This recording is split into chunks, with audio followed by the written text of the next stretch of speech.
Hello दोस्तों, आज के इस वीडियो में हम बात करने वाले हैं एसबीआई मैग्नम लो ड्यूरेशन म्यूचुअल फंड के बारे में। तो अगर आपने भी इस म्यूचुअल फंड में इन्वेस्टमेंट किया हुआ है या इन फ्यूचर इस म्यूचुअल फंड में निवेश करने के बारे में सोच रहे हो तो इस वीडियो को अंत तक जरूर देखिएगा। तो सबसे पहले हम इस म्यूचुअल फंड के फंड ऑब्जेक्टिव के बारे में जान लेते हैं। तो ये म्यूचुअल फंड इन्वेस्टरों के पैसे को 6 से लेकर 12 महीनों के लिए डेब्ट सिक्योरिटीज में निवेश करता है।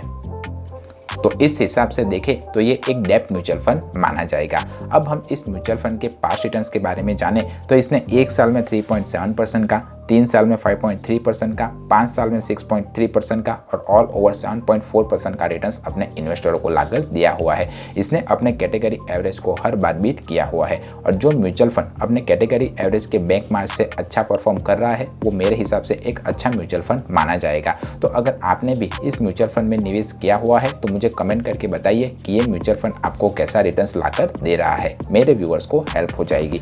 इस म्यूचुअल फंड का एक्सपेंस रेशियो 0.4% है। अब जिसे नहीं पता कि एक्सपेंस रेशियो किसे कहते हैं, तो जो एसेट मैनेजमेंट कंपनियां होती है वो हमारे ही पैसे को मैनेज करने के लिए हम ही से कुछ फीस चार्ज करती है और उसी फीस को वो एक्सपेंस रेशियो के तौर पर हमें बताती है।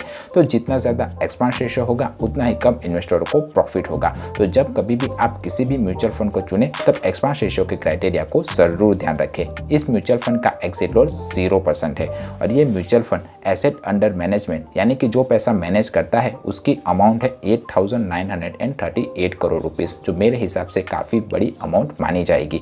और ये एक ओपन एंडेड म्यूचुअल फंड है यानी कि इन्वेस्टर जब चाहे तब इस म्यूचुअल फंड में अपने पैसे को लगा सकता है और जब चाहे तब इस पैसे से बाहर भी निकल सकता है। ये म्यूचुअल फंड बेंचमार्क क्रिसिल लो ड्यूरेशन फंड BI इंडेक्स को फॉलो करता है और अगर आप इस म्यूचुअल फंड में अपने इन्वेस्टमेंट को स्टार्ट करना चाहते हो तो मिनिमम SIP 500 रुपीज़ और लमसम अमाउंट 5000 से स्टार्ट कर सकते हो। एलोकेशन बाय क्रेडिट क्वालिटी देखें तो इसने इन्वेस्टरों के पैसे को A1+, AAA, SOV, AA+ जैसी अच्छी खासी रेटिंग्स वाली कंपनियों में इन्वेस्टरों के पैसे को निवेश किया हुआ है।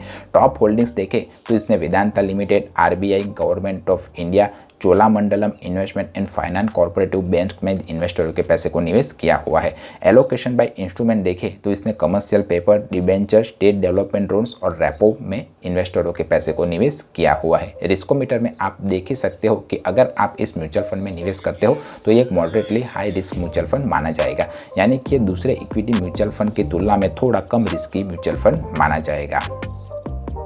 अब हम इस म्यूचुअल फंड पर लगने वाले टैक्स के बारे में बात करें तो अगर आपने 3 साल के बाद अपने निवेश किए पैसे को निकाला तो आपको 20% का इंडेक्सेशन बेनिफिट मिलेगा और उसके बाद जो अमाउंट बचेगी उस पर आपको नेग्लिजिबल टैक्स देना पड़ेगा। पर आपको 3 साल के भीतर ही आपने अपने निवेश किए पैसे को निकाल लिया तो आप जिस किसी भी टैक्स स्लैब में आओगे उस टैक्स स्लैब के हिसाब से आपको टैक्स भरना पड़ेगा। तो अगर आपने भी इस म्यूचुअल फंड में इन्वेस्टमेंट किया हुआ है तो मुझे कमेंट करके बताइए कि ये म्यूचुअल फंड में निवेश करना सेफ रहेगा या नहीं, या मेरे व्यूअर्स को दूसरे म्यूचुअल फंड के ऑप्शन में देखना चाहिए। म्यूचुअल फंड, शेयर मार्केट या फाइनेंस से रिलेटेड कोई और क्वेश्चन या क्वेरी हो तो आप मुझे कमेंट करके पूछ सकते हो। मेरा वीडियो पसंद आए तो वीडियो को लाइक कीजिए, चैनल को सब्सक्राइब कीजिए।